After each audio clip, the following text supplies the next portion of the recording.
채권 투자할 때 이자 위험이 있고 신용 위험이 있다. 그런데 국채가 안고 있는 위험은 딱 한 가지밖에 없어요. 이자 위험이다. 그럼 이자 위험 언제 걱정하셔야 되느냐? 일반적으로 경제 좋아질 때 걱정해줘야 되고 경제가 하락할 때는 크게 걱정하지 않으셔야 된다. 네, 안녕하세요.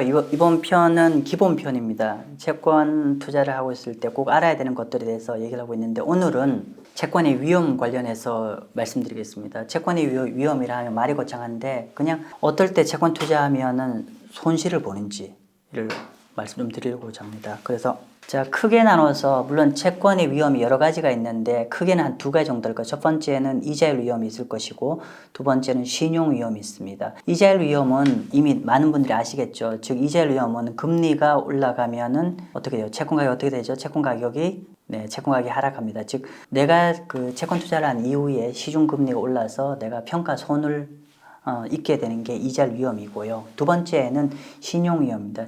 신용 위험은 국채가 아닌 모든 채권이 신용 위험이 있습니다. 즉 우리가 일반적으로 요즘은 좀 안전한 채권들 많이 팔잖아요. 완전히 이상한 채권을 팔진 않는데 그럼에도 불구하고 이런 예를 들면은 우리가 국내 은행채, 한전채 신용 위험이 있을까요? 답변해 보시죠. 네, 있습니다. 무슨 말이냐? 마 대표님, 그 한전채나 은행채 같은 경우는 부도날 가능성이 거의 없는데 어떻게 해서 신용이 있나라고 말씀 여주실 것 같은데 오늘 이 동영상을 보는 가장 중요한 포인트가 될 것 같아요. 한번 보시겠습니다. 신용위험은 크게 네 가지 정도입니다.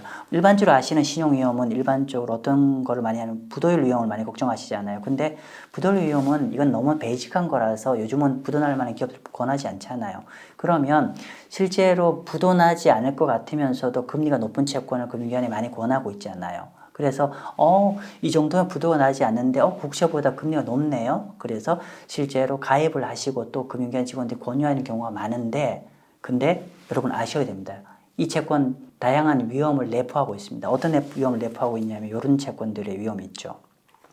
크게 한 세 가지 정도가 더 있는데 가장 큰 거는 이제 가상금리 확대 위험입니다. 예를 들면은 추가적으로 이제 우리가 어떤 채권을 가입을 했는데 부도는 안 나요. 부도는 안 나는데 금리가 내가 가입한 이후에 가상금리가 좀 확대되어서 채권 가격이 하락하는 위험이 있을 것이고요. 두 번째로는 등급이 예를 들면 한전채가 AA 인데 예를 들면 이후에 기업의 재무상태가 기관 재무상태가 안 좋아서 싱글 A로 바뀌면 어떻게 해요? 채권 가격이 하락하는 거죠. 그리고 이 가상금리 부분은 제가 추후에 또 가서 좀 설명을 드리겠습니다. 어쨌건 간에 가상금리 확대 위험이라는 거는 부도는 나지 않는데 경제가 나빠지면은 가상금리가 국채금리 대비해서 가상금리가 벌어지면서 해당하는 채권 가격이 평가손이 나는 겁니다. 즉 우리가 만약에 만기 보유를 한다는 목적을 갖고 있으면 가상금리 별로 중요하지 가상금리 확대 위험이 중요하지 않는데 만약에 여러분이 국채처럼 중간에 금리가 내리면 매각하고자 하는 목적을 갖고 계실 때는 이 가상금리 확대 위험이 좀 굉장히 중요해질 겁니다. 그래서 이거 꼭 주목하셔야 되는 거고 어쨌거나 제가 지금 요 슬라이드에 드리고 싶은 말씀은 신용위험은 부도위험 말고도 가상금리 확대 위험이나 다운그레이드 위험도 있다라고 말씀드릴게요. 자 그러면 우리가 방금 제가 신용위험과 이자율 위험이라고 했는데 이걸 경기 사이클로도 설명드릴 수 있겠죠. 일반적으로는 어떤 거죠? 일반적으로는 경제가 이렇게 올라가면은 인플레이션이 강화가 되기 때문에 통상적으로는 경기 상승 국면에 이자율 위험에 노출되는 거고 그리고 경기 하강 사이클에는 어떻게 되죠? 경기 하강 사이클에는 이론적으로는 이자율 위험은 더 이상 존재를 하지 않는 거고 그럼 경기 하강 사이클에는 금리가 결론적으로 금리 인하를 들어가야 되는 거기 때문에 이자율 위험은 없는데 반면에 우리가 이제 경기 하강 사이클 주목해야 되는 거는 신용위험. 방금 말씀드렸죠. 신용이 뭐뭐 있었죠? 첫 번째 부도 위험. 두 번째 부도가 안 난 좀 안전한 기업이라도 투자를 좀 지양하셔야 될 이유 뭐냐면 가상금리가 벌어지는 위험 또는 내가 투자한 이후에 등급이 신용 등급이 하락하면 채권 가격이 하락하거든요. 그래서 이런 우리가 지금 현재 전반적으로 경기가 우리 나빠지는 국면을 가고 있는 특히 한국 같은 경우에 해당이 되는데 여기에 주목해야 될 거는 신용위험이다. 근데 우리가 신용위험이라는 게 부도위험만 있는 게 아니다. 다시 한번 명심하실 필요가 있을 것 같습니다. 자 그러면 우리가 위험이라는 걸 뒤집으면 그게 수익의 기회죠. 그죠? 맞습니다. 그래 아까 좀 전에 말씀드린 대로 이런 게 되는 거죠. 자, 그 경기 상승 국면에 이자율 위험이 있다고 하면 경기 하락 국면에는 이자율 위험이 반대로 이자율 수익이 되겠죠. 금리 내려가서 가격이 올라가는 거. 그죠? 신용위험도 마찬가지예요. 경기 하락기에는 신용위험에 노출되지만 특히 가상금리가 벌어져서 가격 하락할 리스크를 노출되지만 반대로 경기 상승 국면에서는 이 신용위험이 확대되었던 게 줄어들면서 수익이 난단 말이에요. 그래서 항상 위험 이꼬르 수익의 기회라고 이해를 하시면 될 것 같습니다. 자, 그래서 먼저 국채 갖고, 그러니까 이자 위험 갖고 먼저 좀 말씀을 좀 드리면은, 보시는 바처럼 여기 경기 그 침체 구간이거든요. 경기 침체 구간에 보시면은 어떻게 해요? 모두 다 이렇게 금리가 내렸죠. 그래서 동구간 동안에 어떻게 해요? 금리가 내렸으면 채권 가격이 올라가죠. 오히려 경제가 나빠지면은 금리가 내리기 때문에 이자율 리스크가 아니라 이자율 덕분에 금리가 하락하는 덕분에 매각 차익을 누릴 수 있는 기회고 반대로 그 이후에 코로나 팬데믹처럼 쫙 올라갔을 때 경제가 좋았을 때 금리가 올라갔을 때는 이자율이 올라가서 채권 가격이 하락하는 리스크죠. 정리를 하면은 이자율 위험은 기본적으로 경제가 좋아져서 인플레이션이 야기될 때 발생하는 리스크고 경제가 나빠질 때는 이자율 위험은 중요한 위험이 아니라는 거 말씀드리고요. 자, 그러면 경제가 나빠질 때 우리 꼭 챙겨 보셔야 될 위험이 신용 위험인데 물론 이제 신용 위험 아까 제가 말씀드렸지만 한 4가지 되잖아요. 4가지 되는데 부도율 위험이라든지 몇 가지 있었지만 그 중에 우리가 오늘은 부도율 위험 말씀 안 드릴게요. 제일 중요하지만 이건 좀 우리 중요한 의사 판단 기준이 아니니까 지금 입장에서는 제가 신용 위험 해놓고는 가상금리 확대 위험이라 적어놨어요. 왜냐하면 이게 실제로 우리가 채권 투자를 할 때 가상금리 확대 위험을 별도로 안 보시는 것 같아요. 근데 여러분 꼭 보셔야 됩니다. 그럼 가상금리가 무엇인지를 한번 볼게요. 가상금리는 예를 들면 이렇게 볼까요? 예를 들면 우리가 한전채가 5%를 가정합시다. 5%인데 그럼 모든 채권의 금리는 어떻게 되냐면 동일 만기의 국채금리, 예를 들면 국채금리가 한 3.5%다. 그죠? 3.5%인데 3.5% 국채는 3.5%인데 한전처럼 안전한 게 한 5%다.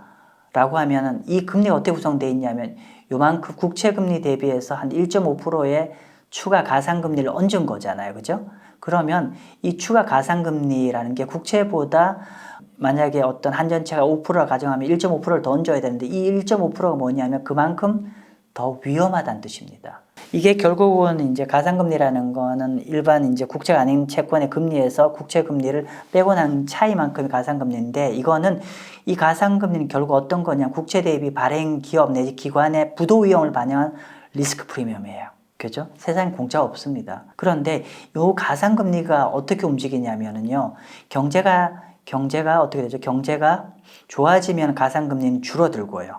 반면 경제가 나빠지면 가상금리는 어떻게 간다? 가상금리는 국채금리와 반대로 이렇게 확대가 됩니다. 그래서 제가 경제가 나빠질 때는 가상금리 확대 위험에 주목하라는 뜻입니다. 자, 볼게요. 실제 사례입니다. 자, 여기가 경기 침체 구간이거든요. 경기 침체 구간인데 지금 보시면은 제가 여기 요 색깔은 하일드 가상금리고요. 그리고 WB, 싱글 B, 트리플 A 뭐 이렇게 돼 있는데 모두 다 어떻게 되죠? 경기 침체 구간에 가상금리가 폭증을 하죠. 가상금리가 이렇게 폭증을 합니다. 그죠? 즉 가상금리가 폭증을 한다는 거는 시장에 해당하는 채권 리스크 국채 대비 리스크 프리미엄이 크게 증가한다는 뜻입니다. 그렇기 때문에 경제가 나빠지려고 할 때는 이렇게 가상금리가 붙는 상품, 즉 가상금리가 붙는 채권이란 건 뭐냐면 국채 대비보다 금리 더 주는 상품, 쉬운 말로 해서 그런 채권들은 조심하셔야 됩니다.